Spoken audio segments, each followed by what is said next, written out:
He was there one moment, gone the next. No trace. No sign. Only the whisper of his name and the faintest scent of his scent left behind. The search for him stretched on for years. But nothing came. Then, one fateful day, they found something. A body. Not his, but someone else's. But whose? And why had it been left in that place, at that time? The mystery only deepened. And the one question that no one dared ask: what did he know that led him to vanish without a trace? Part 1, The Disappearance. It happened so suddenly. One moment, he was with us. The next, he was gone. We never saw it coming. He didn't leave a message. Didn't say goodbye. I searched everywhere. The taverns. The streets. The alleys. Nothing. Not a trace. No sign of him. Not even a footprint. The town thought it was just another disappearance. People vanish all the time, they said. But I knew it was different. I could feel it. There was something more to his vanishing. I had to find out what happened. But the more I searched, the more I realized, there was nothing to find. Or so I thought. Part 2, The Search. I couldn't stop looking. Weeks turned to months. His absence haunted me. I combed the dark forests, the abandoned cottages, even the old castle at the edge of town. Nothing. Then, one night, I received a letter. No name. Just the words, "Meet me by the river at midnight." I thought it was a joke. But curiosity led me there. The moon was high, casting long shadows across the water. I waited. And then, he appeared. His face pale, his eyes wild. He didn't say a word. Just pointed to the river. Something was floating there. I waded into the water. And there, half submerged, was a body. But not his. It wasn't his face. It wasn't his build. But there was something familiar about it. Part 3, The Body. We pulled the body from the water. I tried to make sense of it. The man was dressed in tattered clothes. His face was unrecognizable, but there was a symbol carved into his arm, something that I had seen before. It was the same symbol he had worn on his ring. The one he kept hidden from everyone. I felt a chill crawl up my spine. This wasn't a random death. This was connected to him. The man who had vanished. But why would his body turn up now?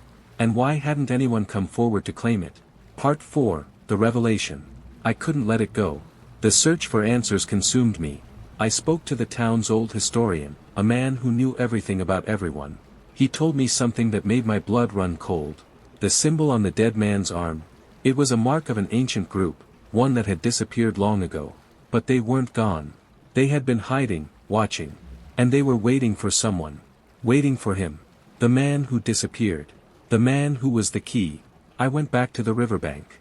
The same place where I had found the body. And there, in the dirt, I found something else. A piece of a broken ring. His ring. But how was it here? And why had he hidden it? Part 5, The Twist. I dug deeper. Everything I thought I knew was unraveling. The pieces didn't fit. The more I uncovered, the more I realized, I was looking in the wrong places. The truth wasn't in the dead man. It wasn't in the body that had washed ashore. The truth was buried in the past. In the history I had overlooked. But then I made a discovery. A journal. His journal. I didn't want to read it. But I did. And what I found in those pages. It changed everything. He knew something. Something that could destroy everything we knew. The journal spoke of betrayal. Of a pact. Of a group that had been watching him. Waiting for him. And the worst part. He had been running from them. Not the town. Not anyone we knew. He had been running from them. And now they were coming for me. Part 6, The Chase. I had to flee. I couldn't stay. Not after what I read.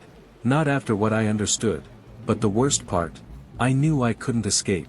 I was already too deep. Too involved. I packed my things and ran. Into the forest. Into the night. But I wasn't alone. I could feel their presence, following me. Watching me. And I knew the truth. They had been waiting for this moment. Waiting for me to find out what he had known. But as I ran, one thing haunted me. The same question that had been eating at me from the start. Was he ever really gone? Or had he been right in front of me the whole time, watching me as I searched for answers? And the answer? It was a twist I never saw coming. Part 7, The Final Twist. I thought I had escaped. But I was wrong. The town. It wasn't just a town. It wasn't just a place where people lived. It was a trap. A trap for people like me. People who stumbled upon truths they weren't supposed to know. And now, I was one of them. They found me. And when they did, they didn't say a word. They didn't need to. All they did was take me to the same place where it all began, the riverbank. And as I stood there, staring into the water, I realized something. The truth? It was always right in front of me. And now, there was no way out. The question is, will I ever make it out alive? Or will I disappear just like him? Part 8, The Decision. I stood frozen by the water's edge. The moonlight reflected off the surface, but the eerie stillness of the scene made it feel like time had stopped. The others, they, surrounded me, their faces cold, unreadable. There was no escape. They had me. And I realized something then. This wasn't about me being the next victim. No. This was about me becoming part of something bigger. Something I never asked for. The man I thought had disappeared. He wasn't a victim. He had been the trigger.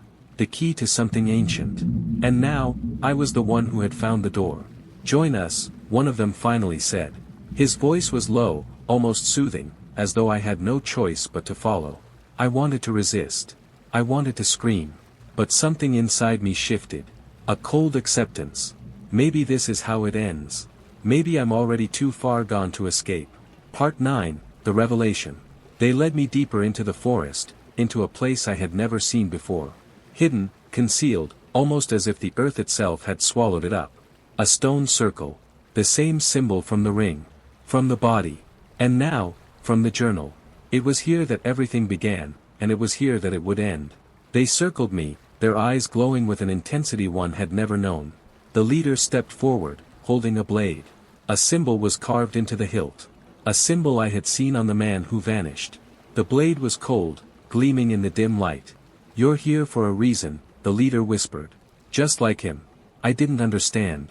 I didn't want to understand. But his words rang in my ears. It's your turn now. Your fate. Part 10, The Final Choice. They all stood there, watching me, waiting. There was no way out. No escape. This was it. I could feel the weight of their gaze, the silence pressing in on me. My mind raced. My pulse quickened. This was my choice. I stepped forward, my heart pounding, my body trembling. I had two choices, fight, or accept. Run, or stay. But what if the truth was worse than I thought? What if there was no escape at all? And then, I made my decision. I grabbed the blade. I wasn't running anymore. If this was the end, I would face it head on. But the moment I held it, the world shifted. The ground beneath me trembled. A voice echoed through the trees, his voice. The man who disappeared. It's too late, he said, the words haunting. You've already made the wrong choice. Part 11, The Twist. Everything crashed down in that moment. I felt the earth beneath my feet give way, and I was falling. Falling into darkness. Into them. But just before the blackness consumed me, I saw it, the truth, like a flash in my mind. I wasn't meant to die. I wasn't meant to join them. I was meant to be the one who ended it. The one who stopped them. And just as quickly, everything stopped. The world froze. The voices. The forest. Everything. The twist. The real twist. I was never meant to find the answers. I was meant to stop them before they could reach anyone else. And now, the real question remains, can I escape? Or am I already too far gone to stop it? Part 12, The Awakening. I opened my eyes, but it wasn't the world I knew. The forest was gone. The stone circle had vanished. In its place, a vast, endless room, walls that stretched higher than I could see, filled with an unnatural silence. I was alone. But I wasn't alone. I could feel them, the ones who had been pulling the strings, the ones whose faces I would never see clearly. They had been waiting for this. Waiting for me to finally understand. I stood there, the blade still in my hand. The weight of it had changed. It no longer felt like a weapon. It felt like a key. A voice echoed through the emptiness. You've crossed the line. There's no turning back now. My heart hammered in my chest. This wasn't the end. It was only the beginning of something far darker, far deeper than I had ever imagined. Something that had been going on for centuries, hidden in plain sight. Part 13, The Truth Unfolds. And then, in a flash, the truth came to me. I had been part of it all along. Not a bystander. Not a pawn. I had been the architect. The reason behind it all. I had always known the secret but had never understood my role in it. The missing man, he wasn't gone. He was me. A version of me from another time. Another life. He had been the one to set this chain of events in motion, but now it was my turn. My turn to see everything. My turn to make the final choice. To either end it all, or become part of it forever. I stepped forward, my heart racing. The room around me shifted. The walls began to close in. The voices, no longer distant, grew louder. I had to act. Part 14, the last choice. I stood on the precipice. One step away from everything I had feared. Behind me was the truth I had spent years chasing. The mystery that had haunted my every waking hour. The one question I could never answer, what happened to him? But the answer was never meant to be found. Not in the way I had imagined. The question itself was the answer. The search for truth. It was always the trap. And as I looked into the darkened abyss before me, I realized the unthinkable. I had already made my choice. The question now wasn't whether I could escape. It was whether the world outside would ever know what happened here. The truth? It would remain locked in this room. Forever. And I was the keeper of it. Part 15, the final twist. I turned. The door behind me had opened. But there was no escape. I didn't need to run anymore. The truth was mine to hold. And just before the door slammed shut, one final thought echoed through my mind. Was I ever meant to be free? And as the darkness closed in around me, I realized. I was never meant to escape. Not from them. Not from the past. And not from myself. The story ends here. But the mystery? It will never be solved.